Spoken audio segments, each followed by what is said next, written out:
awesome.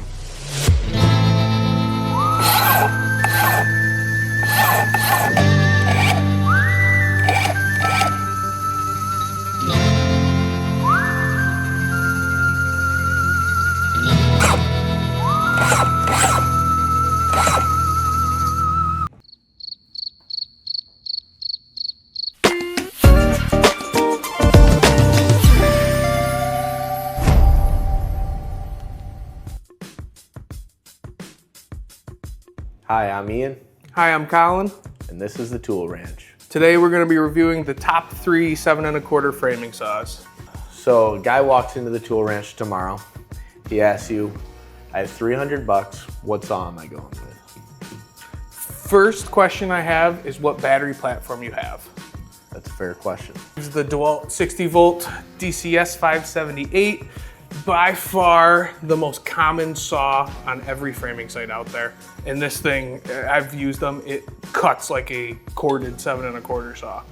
It is just a beast. I'm really interested to see how it lays out, since technically spec-wise, it's got the lowest RPMs, but I'm wondering if the torque's gonna be that much stronger with that 60 volt draw. But I love this saw. I hate the safety, because you gotta hold it the whole time. I know a lot of guys put a little nail in there just to, keep it so it's on all the time. But I like this saw. It's definitely back of the hand balance, but that is with a big battery.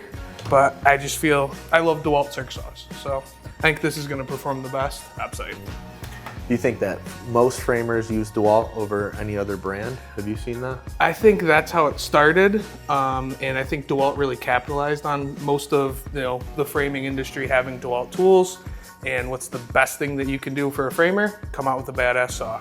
And as far as framers go, other than using your framing nailer, every one of them is going to be, their right hand is going to be their circular saw.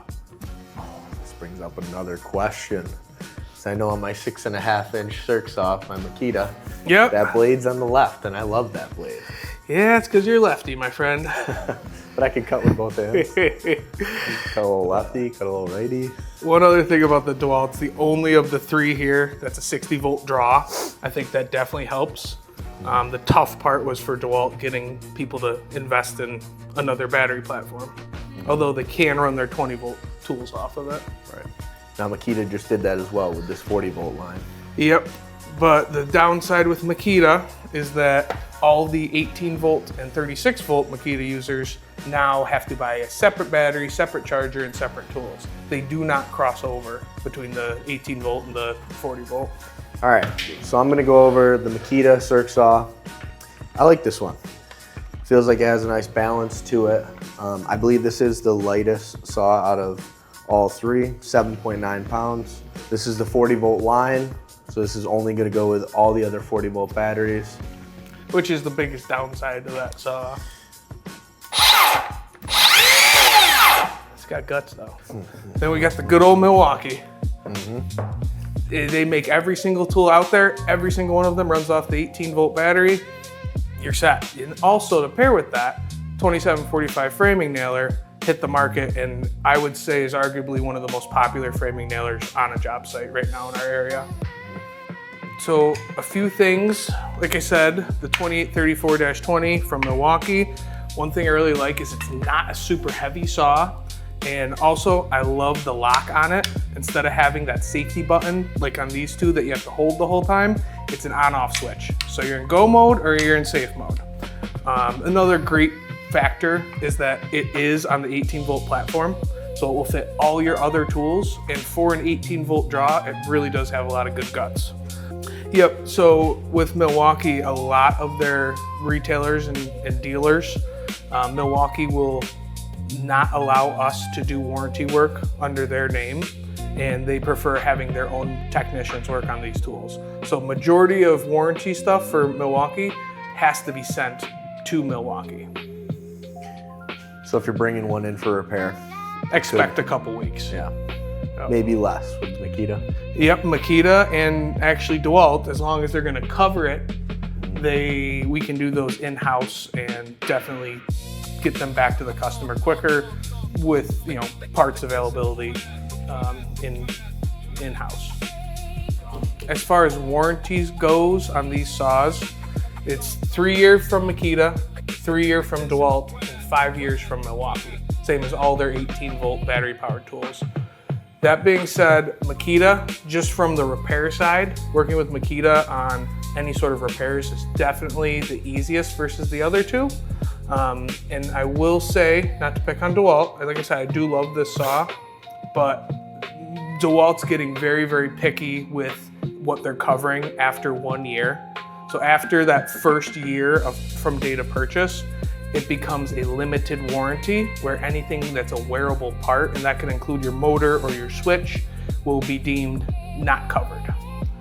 So that is one factor to think about. So today in our demo, we're actually gonna be showing off the Diablo Demo Demon 7 1/4 blade. One thing that we've noticed compared to two of the leading Milwaukee blades, which we sell a ton of, is the noise when you hit this. That's the Milwaukee Nitrous Carbide, and then Milwaukee Thick Curve. Let's try the Diablo. A big part of that is that it's actually filled with a polymer inside of all these grooves to dampen the vibration. On top of that, it is a PermaShield coating on this, which is going to keep the blade cooler, and also it's going to be a lot smoother cuts due to the decrease in vibration.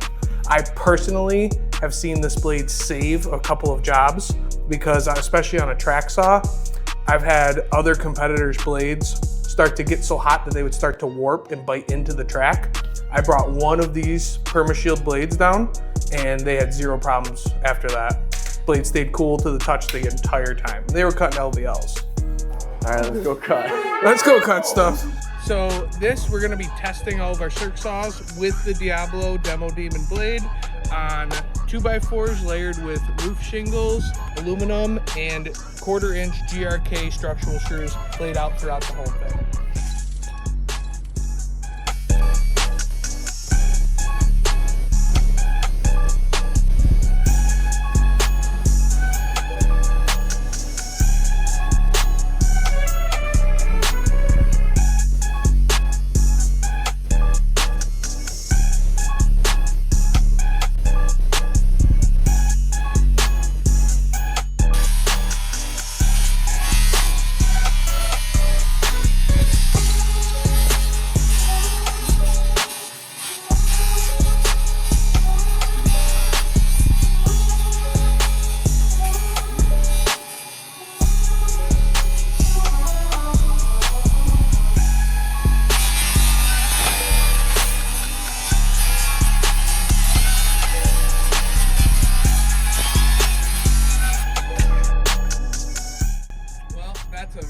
Really good example of torque.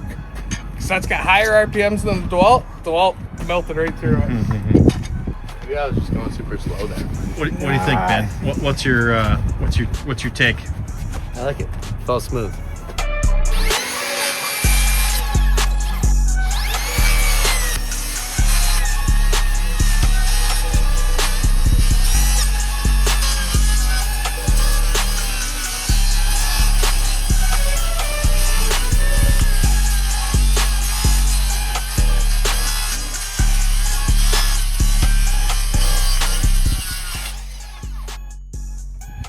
Pretty smooth.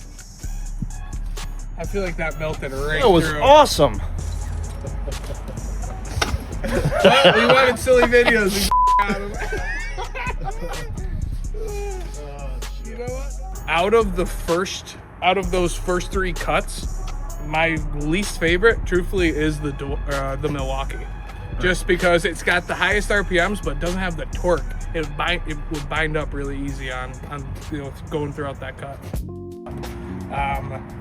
The winner in my mind is definitely the DeWalt. It seemed like that was the fastest cut. Second place is definitely the Makita 40 volt. It seemed to keep up really well.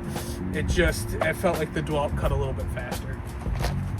So pricing will vary on these tools, but for a ballpark, depending on your dealer, these come in at the Milwaukee Bare Tool is at $279. The DeWalt's coming in at $299 and the Makita at $289. What's best for a framer? DeWalt.